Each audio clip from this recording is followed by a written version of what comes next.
तो जय हिंद बच्चों, class 10th mole concept and stoichiometry chapter आ चुका है आप लोगों के लिए केमिस्ट्री से। और ऑलरेडी मैंने आप लोगों को क्लास 9th में मोल के बारे में काफ़ी सारी चीज़ें डिस्कस कर ली हैं हमने, है ना, मॉलिक्यूलर मास वगैरह सारी चीज़ें। बट ठीक है, इस चैप्टर में भी हम डिटेल में पढ़ने वाले हैं इसके बारे में, तो ज़्यादा टेंशन मत लीजिएगा। फिलहाल मैं आप लोगों को थोड़ा सा याद दिलाना चाहूँगा कि क्लास 9th में हमने आपको कुछ गैस लॉज जो हैं वो डिस्कस करे थे। उनके बेस पे यहाँ पे कुछ थोड़े बहुत न्यूमेरिकल जो आपको देखने को जरूर मिलेगा। तो कुछ गैस लॉज के नाम पे मैं थोड़ा सा याद दिला देता हूँ, नहीं याद है तो पहले को कहा जाता था बॉयल्स लॉ, जिसमें हम कहते थे volume is directly proportional to inversely proportional to pressure, इस टाइप से हम लिखते थे। या फिर ऐसे भी आप कह सकते थे pressure is inversely proportional to volume where temperature must remains constant. इस बात का आपको थोड़ा सा ध्यान रखना है, ठीक है। वॉल्यूम कह लें, ये चीज़ कह लें, या फिर ये चीज़ कह लें, इनवर्सली प्रोपोर्शनल होता था प्रेशर के। जैसे एक कंटेनर है आपके पास, इसमें मान लीजिए गैस भरे हुए हैं, ठीक है। अगर आपने इसमें ऊपर से पिस्टन लगाकर मान लीजिए कि प्रेशर अप्लाई कर दिया, तो इसकी वॉल्यूम क्या हो जाएगी, कम हो जाएगी। जब आपने प्रेशर बढ़ाया तो वॉल्यूम क्या हो गया, कम हो गया। सो इसी रिलेशन को रिप्रेजेंट करता है Boyle's law. Volume is inversely proportional to pressure, और you can say pressure is inversely proportional to volume. तो यहीं से जब मैं, या फिर यहाँ से आप कह सकते हैं, कोई दिक्कत वाली बात नहीं है। इसको जब कांस्टेंट को हटाते थे, कांस्टेंट आता है के, और इसको हम इस टाइप से लिखते हैं, तो ये नीचे डिवाइड में आता है, ऊपर चला जाता है, तो पीवी इज इक्वल टू के आ जाता है आपके पास। समझ में आ गई इतनी बात। तो के का मतलब क्या होगा आपके पास, कांस्टेंट। तो PV is equal to constant का मतलब होता है कि अगर टेम्परेचर सेम है, कांस्टेंट है, तो इनिशियल कंडीशन में P1 V1, तो बाद में भी आपके पास P2 V2 उसी के बराबर होगा, P3 V3 भी उसी के बराबर होगा, P4 V4 भी आपके पास उसी के बराबर होने वाला है। सो जनरली हम दो कंडीशन के लिए बात करते हैं, तो P1 is equal to P1 V2 P1 V1 is equal to P2 V2 की हम बात कर लेते हैं। ये आपको 9th क्लास में हमने आपको करवाया हुआ था, ठीक है ना। यहीं पे आपके पास एक और चीज़ देखने को मिलती है जिसको हम कहते थे चार्ल्स लॉ। तो चार्ल्स लॉ के हिसाब से आपके पास जो रिलेशन था, यस, चार्ल्स लॉ के हिसाब से जो आपके पास रिलेशन था वो था आपके पास volume is directly proportional to temperature where pressure should remains constant. याद आ रहा है, ठीक है। नहीं आ रहा है तो प्लीज़ एक बार ये वाला गैस लॉ वाला चैप्टर जाके प्लीज़ एक बार कर लीजिएगा, तो काफ़ी हेल्प मिलने वाली है आप लोगों को। और वहाँ से मॉलिक्यूलर मास वगैरह 9th क्लास में जो क्लियर करवाए थे, उनका भी कंसेप्ट यहाँ पे बड़े ही अच्छे तरीके से हम यूज़ करने वाले हैं। तो डायरेक्टली कॉन्स्टेंट का साइन हटेगा, तो यहाँ पे आ जाएगा कॉन्स्टेंट टी, ये वाला, और ये आ जाएगा टी नीचे आ जाएगा आपकी बार, यहाँ पे इज इक्वल टू कॉन्स्टेंट। इसका मतलब भी सेम हो गया कि वी अपॉन में टी इज ऑलवेज कॉन्स्टेंट। ये क्या आपके पास कॉन्स्टेंट इधर को इंडिकेट कर रहा है, कॉन्स्टेंट की तरफ, ठीक है। इस प्रेशर कांस्टेंट की तरफ इंडिकेट नहीं कर रहे हैं, घबराइए मत। ये एक अलग ही कांस्टेंट है जो प्रोपोर्शनैलिटी कांस्टेंट होता है, ठीक है ना।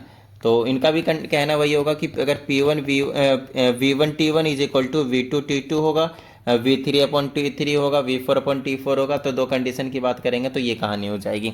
यहीं पे हमारे पास एक कंबाइनिंग वॉल्यूम्स का इक्वेशन होता है जिसको हम गेल-ल्यूसेक्स के नाम से जानते हैं। याद कीजिए, मैंने आप लोगों को गेल-ल्यूसेक्स लॉ भी करवाया हुआ है, बट ठीक है, अभी मैं आप लोगों को करवा देता हूँ। इन दोनों को कंबाइनिंग कर देते हैं ना, कंबाइन कर देते तो गैस लॉ के नाम से जानते हैं और कुछ नहीं है, ठीक है ना। तो कंबाइन कर दीजिए इन्हीं दोनों इक्वेशन को।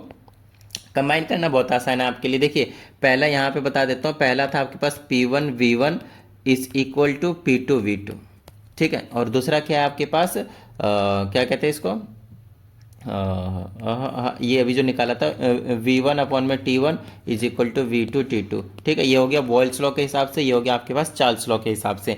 हालांकि अभी हम इनका यूज़ नहीं करने वाले ज़्यादा, ठीक है ना। तो अभी बस इतना समझ लीजिए कि बस थोड़ा सा रिमाइंडिंग करवा रहा हूँ मैं आप लोगों को। इन दोनों को कंबाइन करते हैं तो इन दोनों से आपको क्या पता चल रहा है, प्रेशर के क्या कहते हैं इसको, इन्वर्सली प्रोपोर्शनल था, है ना। वॉल्यूम और प्रेशर के बीच में इन्वर्सली रिलेशन था। उसी तरह से यहाँ पे आपके पास रिलेशन था। जब हम कंबाइन कर देते हैं तो LHS से LHS की साइड लिख लेते हैं, RHS से RHS की साइड लिख लेते हैं, ठीक है ना।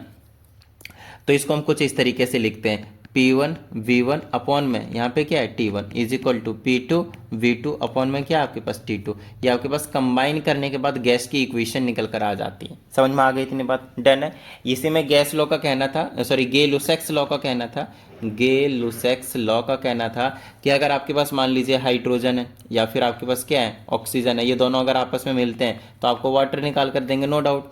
तो ये आपके पास क्या है, दो वॉल्यूम है, ये क्या है आपके पास एक वॉल्यूम में रिएक्ट कर रहे हैं, तो ये कितना निकल कर आएगा आपके पास, दो वॉल्यूम आएंगे।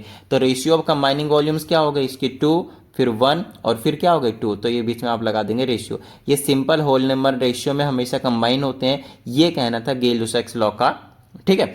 तो ओवरऑल ये कहानी होगा। देखिए, इनको कैसे कंबाइन करा, हो सकता है आपको थोड़ा बहुत डाउट रहा हो, चलिए मैं क्लियर करवा देता हूँ, कोई टेंशन वाली बात नहीं है। आप यहाँ पे बस इस चीज़ को नोटिस कीजिए, ठीक है। P1 और V1, यहाँ पे क्या है, V1 कॉमन आ गया, P1 V1 तो ऐसे ही रहने वाला है, और अपॉन में था T1, तो जो ऊपर था ऊपर, जो नीचे था नीचे। तो इस तरह की इक्वेशन आपके पास कंबाइन करके निकल कर आ जाएंगे। मेन जो चीज़ है आपके पास थोड़ी सी न्यूमेरिकल की प्रैक्टिस करनी, ताकि आपको कोई टेंशन वाली बात नहीं रहे, ठीक है ना। तो चलिए थोड़ा सा न्यूमेरिकल की प्रैक्टिस करवा देता हूँ मैं आप लोगों को। इसमें कहा जाता है मीथेन बर्न्स इन ऑक्सीजन। तो यहाँ पे आपको हो सकता है केमिकल इक्वेशन दिया हो, या फिर हो सकता है ना भी दिया है। तो आपको याद रखना है हमेशा कि जब भी हम किसी भी हाइड्रोकार्बन को बर्न करते हैं, अब तो मैंने आप लोगों को ऑर्गेनिक केमिस्ट्री भी करवा दिया, तो जब भी आप हाइड्रोकार्बन को बर्न करेंगे, ऑक्सीजन के प्रेजेंस में हमेशा बर्न होता है, तो हमेशा आपको दो ही चीज़ निकाल कर देंगे, ठीक है ना। पहली जो चीज़ होगी वो होगी आपके पास कार्बन डाइऑक्साइड, और दूसरी जो चीज़ होगी उसे हम बोलेंगे वाटर के वेपर्स, ठीक है ना, गैस के फॉर्म में। तो ये दो चीज़ें हमेशा आपको मिलेंगे, साथ में हीट एनर्जी, लाइट एनर्जी तो मिलेगी मिलेगी, कोई टेंशन वाली बात नहीं है। तो सर ये भैया हाइड्रोकार्बन क्या होता है, हमने तो ऑर्गेनिक केमिस्ट्री अभी तक करा नहीं है, तो कोई टेंशन वाली बात नहीं। हाइड्रोकार्बन वो कहेंगे जो कार्बन और हाइड्रोजन से मिलकर बने होते हैं, खत्म बात। तो आपके पास एक मीथेन नाम का गैस होता है, आपको मालूम ही होगा। तो मीथेन का नाम का जो गैस है उसका फॉर्मूला होता है CH4। क्या होता है, CH4। तो जब मीथेन बर्न करता है ऑक्सीजन के प्रेजेंस में, ठीक है ना, तो आपके पास कार्बन डाइऑक्साइड और वाटर वेपर्स बनते हैं। जब भी आप केमिकल रिएक्शन लिखेंगे, हमेशा आप उसे बैलेंस्ड केमिकल रिएक्शन में कन्वर्ट करेंगे, इस बात को आपको ध्यान रखना है। तो इसको फटाफट बैलेंस कर दीजिए। बैलेंस करने के लिए मैं क्या कर सकता हूँ, देख लीजिए, इधर हाइड्रोजन 4 है, इधर क्या है 2, तो यहाँ पे आप लगा दीजिए 2, ठीक है, बैलेंस हो गया। उसके बाद यहाँ पे आप क्या करेंगे वो चीज़ देख लीजिए। कार्बन इधर 1 है, इधर भी 1 है, ऑक्सीजन इधर 2 है, और इधर भी आपके पास ऑक्सीजन कितने हैं, 2 हैं। मेरे हिसाब से सब कुछ बैलेंस हो चुका है, कुछ और करने की ज़रूरत नहीं है ना। टिडिंग टिडिंग चेकआउट कर लेते हैं एक बार फिर से, फिर भी नहीं। ऑक्सीजन इधर कितने, 2 2 4 है, तो यहाँ पे भी 2 आएगा, ठीक है, अब सही है। क्योंकि देखिए यहाँ पे ऑक्सीजन 4 हो गए, यहाँ पे 2 और यहाँ पे 2 थे, ये वाले 2 दोनों के साथ होता है। चलिए अब बैलेंस हुआ है जाकर सही तरीके से। चलिए अब हम आगे की बात कर लेते हैं। अब इसमें हमें कहाँ, देखिए क्वेश्चन को मैंने सिर्फ इतना ही पढ़ा, थोड़ा सा पढ़ा क्वेश्चन, और मैंने इतना काम कर लिया। केमिकल इक्वेशन तुरंत लिख देना आप लोगों को। और इन्होंने बोल भी दिया है, कि क्या बना कर देंगे आपके पास, मीथेन, और मीथेन को बर्न करेंगे ऑक्सीजन के पर, जिसमें क्या मिलेगा, वाटर वेपर और साथ में कार्बन डाइऑक्साइड। वही तो लिखा मैंने देख देख के, और कुछ नहीं, ठीक है ना। बाकी हमेशा आपको पता होना चाहिए, हाइड्रोकार्बन बर्न करते हैं तो यही दो चीज़ आपको देखने को मिलते हैं, कार्बन डाइऑक्साइड एंड वाटर, ठीक है। चलिए अब आगे की बात कर लेते हैं, जिसमें आपको देखने को क्या मिल रहा है, calculate the volume of water vapours formed when 225 ml of methane is oxidised completely. क्या बात है। अब यहाँ पे एक बहुत ही अच्छे तरीके से चीज़ों को समझने की कोशिश कीजिएगा कि इसमें बोला गया है 225 ml ऑफ मीथेन रहने वाला है, 225 ml ऑफ मीथेन, ठीक है। तो हमसे पूछा है कि कितना वाटर वेपर, ये वाली जो चीज़ है वो कितना जो है आपके पास बनकर मिलेगा। तो इसके लिए आपको हमेशा जो आपको फाइंड आउट करने रहेगा ना, उससे पहले आपको हमेशा एक चीज़ मिलेगी जिसको हम बोलेंगे स्टैंडर्ड कंडीशन। स्टैंडर्ड कंडीशन, ठीक है ना।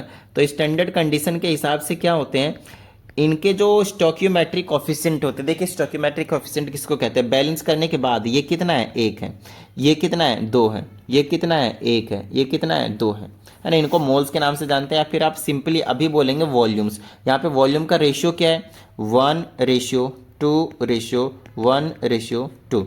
ये आपके पास वॉल्यूम्स के क्या है, आपके पास रेशियो गिवन है, राइट। अब हमसे इसमें बोला है कि इतना अगर मेरे पास मीथेन होगा तो कितना पानी, बोले तो वाटर वेपर्स जो है वो रिलीज होने वाले हैं, बनने वाले हैं। तो इसके लिए आपको सबसे पहले देखना है कि स्टैंडर्ड कंडीशन के हिसाब से किस हिसाब से चेंज हो रहा है। ध्यान रहे, बैलेंस्ड कंडीशन केमिकल इक्वेशन लिखना है सबसे पहले, ठीक है। जब मीथेन का वॉल्यूम 1 था तो वाटर के मॉलिक्यूल कितने मिल रहे थे, 2 मिल रहे थे।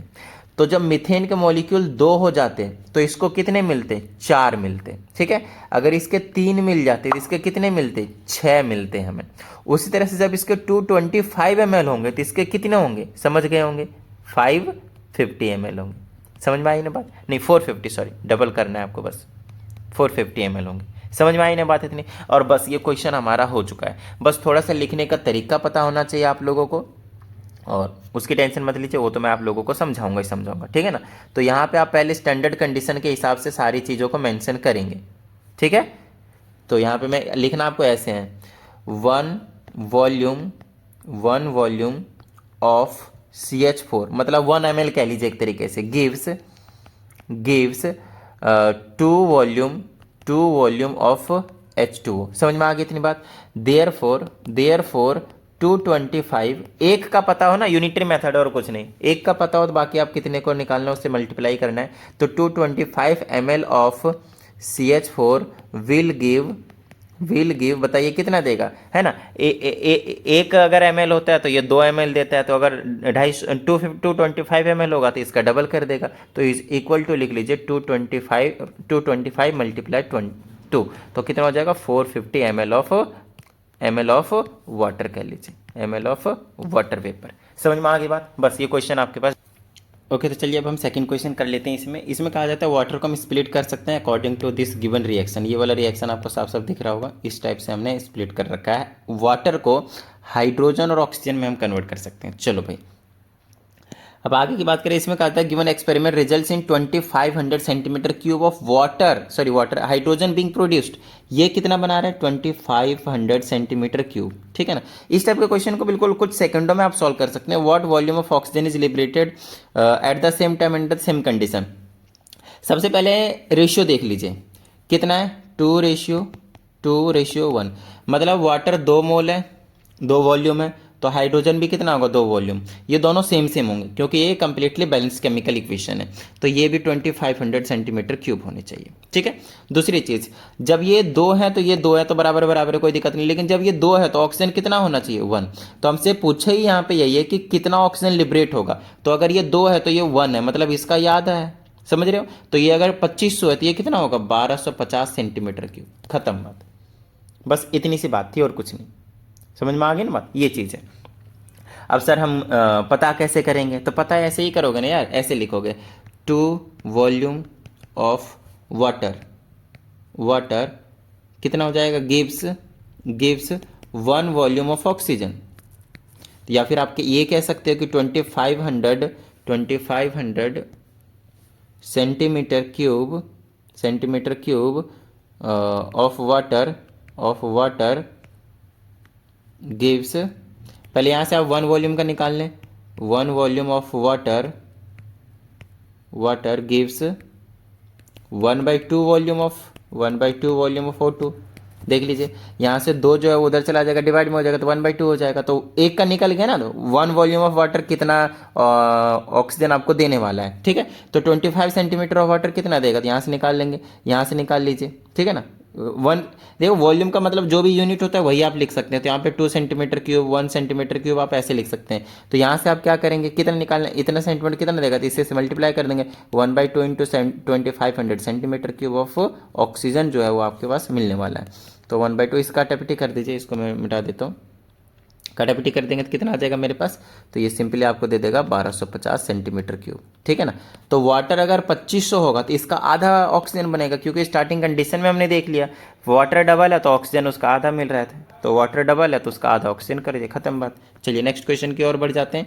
इसमें कहा जाता है what volume of oxygen is required to burn completely a mixture of 22.4 decimeter of methane and 11.2 decimeter of hydrogen into carbon dioxide and steam। तो यहाँ पे आपके पास 2 रिएक्शन है, रिएक्शन वैसे दिए होंगे बट इस वाले क्वेश्चन में मैंने नहीं लिखा है, मैं अपनी तरफ से लिखना चाहता हूँ और आपको मैं सिखाना चाहता हूँ, क्योंकि कई बार क्वेश्चन में नहीं दिया होता है। इसमें कहा है what volume of oxygen is required to burn completely a mixture of this methane. तो आपको पता है मीथेन को अगर मेरे को बर्न करने का है तो बर्न करूंगा तो हमेशा किसके प्रेजेंस में, ऑक्सीजन के प्रेजेंस में, और आपको क्या मिलेगा कार्बन डाइऑक्साइड और साथ में वाटर वेपर। तो ऑक्सीजन कितना चाहिए होगा, तो इसको सबसे पहले तो आप क्या करें, मैसेज कर दे, ठीक है। अरे यार सॉरी मैसेज आया, मुझे मैसेज बोल दिया, बैलेंस कर लें। तो इसको बैलेंस करेंगे तो क्या हो जाएगा, हाइड्रोजन 4 हाइड्रोजन, अभी हमने उधर भी बैलेंस करा था तो यही चीज़ आया था, ठीक है ना। और दूसरा एक और चीज़ बोला है, mixture of 22.4 decimetre of methane. तो मीथेन का इसमें इतना दिया हुआ है 22.4 डेसीमीटर क्यूब, ठीक है ना, and 11.2 decimetre of hydrogen into carbon dioxide and steam. यहाँ पे 2 रिएक्शन है, मैं आप लोगों को समझाता हूँ कैसे 2 रिएक्शन को आप समझेंगे। इसमें बोला what volume of oxygen is required to burn completely a mixture of, ये मिक्सचर ऑफ इतना मीथेन एंड इतना hydrogen into carbon dioxide and steam. ये जो मीथेन है और वो क्या बना रहा है, कार्बन डाइऑक्साइड, ठीक है ना। यहाँ पे रिस्पेक्टिवली नाम का एक वर्ड जो है वो लिखना चाहिए इनको, और इतना ऑफ हाइड्रोजन जो है वो स्टीम बना रहा है, मतलब अब हाइड्रोजन को एक तरीके से हम यूज़ कर रहे हैं, तो हाइड्रोजन को यूज़ करेंगे तो नो डाउट उसके लिए हम कुछ इस तरह से आपके पास जो रिएक्शन है वो लिखने वाले हैं। टिडिंग टिडिंग टिडिंग, यहाँ पे हम लिख लेते हैं हाइड्रोजन और ऑक्सीजन को करेंगे तब जाकर आपके पास क्या बनेगा, स्टीम बनेगा। दिस इज योर स्टीम, ठीक है ना, ध्यान रखना वेपर्स के फॉर्म में, लिक्विड वाटर ही है वो, बट स्टीम के फॉर्म में, ठीक है। तो ये कहानी, और ये कितना 11.2 of hydrogen, 11.2 decimetre of hydrogen है, ये कहानी है आपके पास। तो रिएक्शन हमने अपनी तरफ से लिख लिया। अब हमसे बोला है कि कितना वाटर चाहिए होगा, तो इसको भी बैलेंस करें सबसे पहले। तो इसको बैलेंस करूंगा तो हाइड्रोजन क्या हो जाएगा, यहाँ पे 2 और यहाँ पे 2 हो जाएगा। तो हमसे पूछा कितना ऑक्सीजन चाहिए होगा, यहाँ पे कितना ऑक्सीजन चाहिए और यहाँ पे कितना ऑक्सीजन चाहिए, फिर हम दोनों को क्या करेंगे, जोड़ देंगे, खत्म बात, डन है, ठीक है। तो यहाँ पे देखिए ये वाला बहुत ज़्यादा आसान क्वेश्चन है, इसको मैं बाद में करूँगा, दूसरे वाले को बाद में करता हूँ, पहले इसका यहाँ से निकाल लेते हैं कितना ऑक्सीजन चाहिए मेरे को। तो देखिए उसके लिए मुझे क्या करना पड़ेगा, यहाँ पे टिडिंग टिडिंग, ये वाली चीज़ देखिए, या अगर आप स्टैंडर्ड देखेंगे तो यहाँ पे हम ऐसे लिखेंगे 1 मोल ऑफ CH4 रिक्वायर्स, कितना चाहिए, रिक्वायर्स 2 मोल, मोल की जगह वॉल्यूम कर देता हूँ मैं, क्योंकि मैं यहाँ पे वॉल्यूम की बात कर रहा हूँ। 1 volume of CH4 requires 2 volume of oxygen, 2 volume of oxygen. तो इसके लिए इसके लिए कितना ऑक्सीजन चाहिए होगा, कितना ऑक्सीजन चाहिए होगा वो चीज़ देख लेते हैं। तो एक का जो पता है तो 2 से इंटू हो जाएगा और कुछ नहीं है। तो यहाँ से मैं लिख लूँगा 22.4 वॉल्यूम ऑफ, वॉल्यूम का जगह यहाँ पे डेसीमीटर क्यूब दे रखा है तो वही वर्ड यूज़ कर लेंगे हम, आपको बता दिया, हर बार जो यूनिट दिया रहेगा वही यूज़ कर लेंगे, ठीक है ना। तो इतना decimetre cube of CH4 requires कितना चाहिए, 2 इंटू में 22.4 मतलब 48 पॉइंट कितना, सॉरी मल्टीप्लाई कर देते हैं, 44.8 decimetre cube of oxygen requires, तो इतना हो जाएगा। तो पहले के केस में, इन फर्स्ट केस, अगर आप फर्स्ट केस की बात करें तो उस केस में कितना ऑक्सीजन चाहिए, 44.8 डेसीमीटर क्यूब। चलिए अब दूसरे केस की बात कर लेते हैं। दूसरे केस में ऑक्सीजन, हाइड्रोजन था 11.2 ना। चलो अब रिएक्शन लिख लेते हैं यहाँ पे हम, ठीक है ना, रिएक्शन लिख लेते हैं। तो रिएक्शन लिखेंगे तो हाइड्रोजन और ऑक्सीजन को मिला रहे थे तो वाटर बन रहा था, बेसिकली स्टीम बन रहा था और बैलेंस कर रहा था, तो ये बना था। ये था आपके पास 11.2 डेसीमीटर क्यूब। बिल्कुल सेम कहानी यहाँ पे स्टैंडर्ड फॉर्म देखेंगे बैलेंस करने के बाद, यहाँ पे बोलेंगे 2 मोल की जगह वॉल्यूम लिख लूँगा, और वॉल्यूम में क्योंकि डेसीमीटर है तो आप डेसीमीटर नाम का एक जो चीज़ है वो यूज़ कर सकते हैं। 2 डेसीमीटर क्यूब ऑफ, है ना, हाइड्रोजन बिल्कुल सेम चीज़। देखिए अगर एरो से पहले दोनों चीज़ें होंगे तो आप रिक्वायर्स नाम का वर्ड यूज़ करेंगे, एक एरो और एक उधर राइट साइड का होगा, एक एरो से इधर का होगा, एक एरो से इधर का, तो आप गिव्स नाम का वर्ड जो है वो यूज़ कर सकते हैं, या फिर प्रोड्यूसेस ऐसे करके आप यूज़ कर सकते हैं। तो 2 decimetre cube of hydrogen requires कितना, 1 डेसीमीटर क्यूब ऑफ ऑक्सीजन, खत्म बात। तो ये कितना है आपके पास, पहले यहाँ से 1 का निकाल लेते हैं, तो 1 decimetre cube of hydrogen requires कितना, 1/2, ये जो 2 है वो डिवाइड में चला जाएगा, 1/2 डेसीमीटर क्यूब ऑफ ऑक्सीजन, ठीक है, इतनी बात डन है, ठीक है। तो अब आपको पता है यहाँ पे कितना दे रखा है, ये 11.2 डेसीमीटर क्यूब, तो यहाँ पे मैं लिख लूँगा 11.2 decimetre cube of hydrogen requires, इससे मल्टीप्लाई कर दूंगा तो 1/2 into 11.2 decimetre cube of oxygen चाहिए, ठीक है। चलो तो यहाँ से लिख लूँगा, हाफ से डिवाइड करूँगा कितना आ जाएगा, 5.1 आ जाएगा ना, नहीं 5 से डिवाइड करो, टिडिंग 2 से डिवाइड करो, 0 5 से पहले 2 कर दो, 5 बार में 6 बार, 5.6, ये आ जाएगा 5.6 डेसीमीटर क्यूब ऑफ ऑक्सीजन। तो सेकंड केस में इतना आ गया, पहले केस में कितना आया था 44.8, सेकंड केस में आया 5.6, दोनों को जोड़ दीजिए, 44 और 5 कितना हो गया, 49 और 6 50, 50.4 के आसपास आ जाएगा, इतना ही आएगा, ठीक है। इतना डेसीमीटर क्यूब जो है आपके पास ऑक्सीजन चाहिए होंगे दोनों रिएक्शन को कम्प्लीटली होने के लिए। चलिए एक और क्वेश्चन कर लेते हैं, शायद इतना ही क्वेश्चन है, हाँ लास्ट क्वेश्चन है आपके पास। ओके तो इसको देखते हैं कि किस तरीके से हम यहाँ पे प्रोसीड करने वाले। देखिए बड़ा ही आसान सा क्वेश्चन होता है, लेकिन बच्चे गलती करते हैं इसमें कहा जाता है 8 लीटर्स ऑफ हाइड्रोजन कितना है, 8 लीटर है, एंड 7.6 लीटर ऑफ ब्रोमीन हमेशा डायटोमिक के फॉर्म में एग्जिस्ट करेंगे, हाइड्रोजन भी, तो ये कितना है 7.6 litre of bromine are mixed तो what will be the volume of resulting mixture, तो HBr बना लेते हैं, क्या कहते हैं, हाइड्रोजन ब्रोमाइड, ठीक है।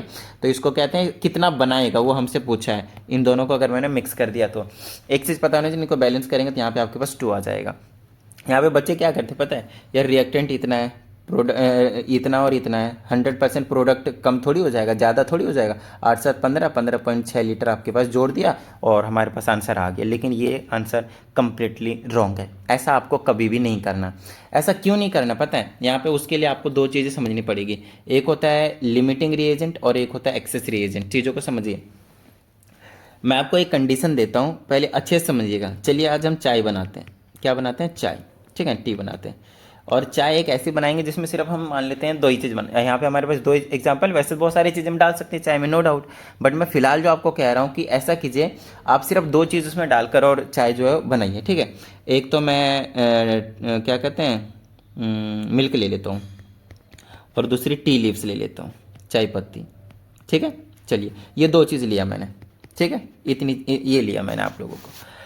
अब एक चीज़ का ध्यान रखिएगा यहाँ पे, हाँ मुझे पता है चाय में और सारी चीज़ें डलती हैं, तो कोई टेंशन मत लो, ठीक है। मैं सिर्फ अभी 2 चीज़ें डाल कर बना रहा हूँ, फिक्की चाय।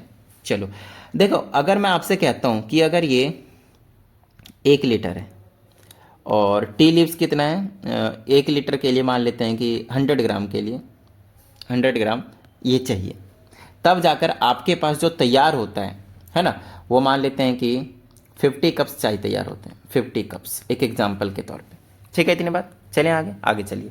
अब मैं आप लोगों को कंडीशन, ये एक स्टैंडर्ड कंडीशन, इसी को कहा जाता है स्टैंडर्ड कंडीशन। हमेशा आपको स्टैंडर्ड कंडीशन से इधर उधर नहीं भागना है, ठीक है। इसको हम क्या कहते हैं, स्टैंडर्ड कंडीशन के नाम से जानते हैं। देखिए स्टैंडर्ड कंडीशन का कहना है कि अगर 1 लीटर दूध होगा, मिल्क होगा, और 100 ग्राम आपके पास टी लीव्स होंगे, चाय पत्ती होंगे, तो 50 कप आपके पास चाय बन जाएंगे। अब मैं क्या कह रहा हूँ, आपसे मैंने बोला कि आपके पास 5 लीटर मिल्क है, 5 लीटर मिल्क है आपके पास, और चाय पत्ती आपके पास 100 ग्राम है।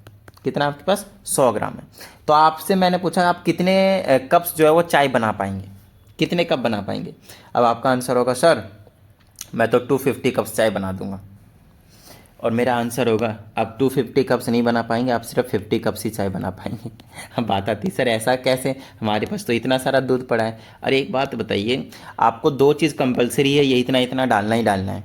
जब आप 100 ग्राम चाय से, 100 ग्राम चाय पत्ती से 50 कप बना पा रहे थे 1 लीटर का दूध यूज़ करके, तो आपके पास ये 100 ग्राम ही तो है, तो 100 ग्राम से तो आपने 50 कप बना लिए इसका 1 लीटर दूध यूज़ करके। बाकी जो 4 लीटर बचे हैं आपके पास, उसके लिए फिर से तो आपको पास 400 ग्राम चाय पत्ती चाहिए, तभी तो 50 50 50 50 50 करके आप 200 कप और भी चाय बना पाएंगे।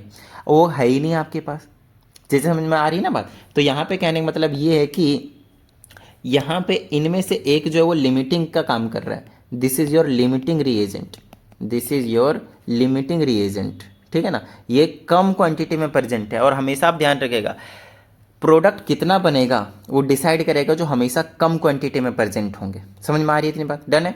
तो कम क्वांटिटी में चाय पत्ती थी, इसने डिसाइड कर लिया, और इसका जो होगा वो एक्सेस रहेगा, ये बाकी एक्स्ट्रा कितना भी होगा वो बचा हुआ रह जाएगा, उससे आपको कोई लेना देना नहीं। समझ में आ गई इतनी बात। इसी को अगर हम उल्टा कर देते, इसी को अगर हम उल्टा कर लेते, मान लेते हैं यहाँ पे मिल्क है और आपके पास यहाँ पे इतना करते हैं, हाफ लीटर 0.5 कर देते हैं, ठीक है ना, 0.5 कर देते हैं, 0.5 मिल्क है, 0.5 लीटर कर देते हैं। और जो टी लीव्स हैं, ठीक है ना, जो टी लीव्स हैं उसको हम क्या कर लेते हैं, 100 ग्राम ही रखते हैं, ठीक है। अब आपको कंडीशन बताने कितने बनेंगे, आपका आंसर होगा, फिर से मैं बना सकता हूँ 50, गलत। आप इसका अब की बार क्या बना सकते हैं, 25 कप सी चाय बना सकते हैं। कैसे, क्योंकि स्टैंडर्ड कंडीशन यही है आपके पास कि 1 लीटर दूध होगा, 100 ग्राम चाय पत्ती होंगे, तो 50 कप बनेंगे। अब की बार 1 लीटर दूध है ही नहीं कितना है, 0.5 लीटर ही है, हाफ लीटर ही है। अब हाफ लीटर ही है तो ये तो कम ही यूज़ होंगे ना, हाफ ही यूज़ होंगे, 50 ग्राम ही यूज़ होंगे, बाकी जो 50 ग्राम होंगे वो बच जाएंगे। तो आपके बार ये एक्सेस में हो गया और ये लिमिटिंग में होंगे। तो स्टैंडर्ड कंडीशन के हिसाब से आपको काम करना है, इस बात को आपको ध्यान रखना है, ठीक है ना। तो ये जो क्वेश्चन था आपके पास ये वाला, ये भी आपके पास उसी कंसेप्ट के ऊपर बेस्ड है। अब चीज़ों को देख लीजिए, यहाँ से हमारे पास ये 1 वॉल्यूम था, ये भी 1 वॉल्यूम था, तो ये कितना मिल रहा था, 2 वॉल्यूम मिल रहा था। समझ में आ गई इतनी बात, डन है। तो उस हिसाब से अगर देखा जाए तो अगर 10 ml हाइड्रोजन होगा तो कितना बनाएगा वो, ये वाला 10 का डबल कर दीजिए, 1 का डबल, तो 20 ml ऑफ क्या बनेगा आपके पास, HBr बनेगा। या फिर आप कह सकते हैं कि 10 ml ऑफ ब्रोमीन भी होता तो भी आपके पास क्या बनता है 20 ml बनता है। तो ये एक स्टैंडर्ड कंडीशन हो गया कि ये 1 होगा तो ये 2 बनेंगे, ये 1 होगा तो ये 2 बनेंगे। लेकिन हमेशा अभी मैंने आप लोगों को क्या बताया, जो लिमिटिंग रिएजेंट होगा, जो कम क्वांटिटी में प्रेजेंट होगा, वही डिसाइड करेगा कि प्रोडक्ट कितना बनेगा। बाकी ये इसका ना एक्स्ट्रा जो चीज़ें होंगी वो बचकर रह जाएंगी। तो यहीं से आप लिखेंगे। इसको मैं हटा देता हूँ, यहाँ पे चाय पत्ती हटाते हैं, अब यहाँ पे चाय हुई नहीं बनाएंगे। अब यहाँ पे एक छोटी सी चीज़ लाइन जो है वो ऐसे कुछ करके यूनिटरी मेथड वाली चीज़ें लिखेंगे, टिडिंग टिडिंग। यहाँ पे आप ऐसे लिखेंगे 1 वॉल्यूम, और क्योंकि यहाँ पे लीटर है तो मैं लीटर ले लेता हूँ, वॉल्यूम के बजाय क्या ले लेता हूँ मैं, litre. 1 litre of bromine gives, देखा ना हमने यहाँ पे अब की बार गिव्स वर्ड यूज़ किया, क्यों, क्योंकि एक एरो से पहले का एक एरो से बाद का है। Gives 2 litre of HBr hydrogen bromide, ये दे रहा है। तो 1 लीटर का पता है, तो 7.6 लीटर कितना देगा, तो 7.6 लीटर ऑफ ब्रोमीन गिव्स, तो कितना दे देगा, 2 से इंटू कर दो भाई, डबल कर दो। 1 2 दे रहा था तो इतना डबल हो जाएगा, तो 2 इंटू में 7.6 लीटर ऑफ HBr लिख लियो पूरा, ठीक है। मल्टीप्लाई करिए, 7 दूना 14, 15.4 लीटर जो आपके पास, 15.2 ही आएगा, सॉरी 4 नहीं 2, 6 दूना 12, 7 दूना 14, 15.2 लीटर आपके पास जो HBr है वो निकल कर आ जाने वाला है आपके पास। समझ में आई ना बात इतनी, डन है, गॉट इट। मेरे हिसाब से चीज़ें थोड़ा सा आपको क्लियर हो गया होगा, कुछ ना कुछ चीज़ें तो पहले के मुकाबले क्लियर जरूर हुआ होगा। और फिर भी अगर आपको किसी भी क्वेश्चन में कुछ डाउट आता है ना, अब देखिए यहाँ पे ये चीज़ एक्सेस था, अगर ये 7.6 है तो ये भी 7.6 ही होना चाहिए। मतलब कहीं ना कहीं 0.4 लीटर जो है वो एक एक्सेस रिएजेंट का काम कर रहा है हाइड्रोजन का, ठीक है ना। तो आपका व्हाट्सएप नंबर आपको बताइए 74 28 52 56 69। आप इस पे व्हाट्सएप करके आप कोई सा भी अपने डाउट को क्लियर करवा सकते हैं। चलिए मिलते हैं अगली वीडियो में, प्रैक्टिस करते रहिएगा। जय हिंद।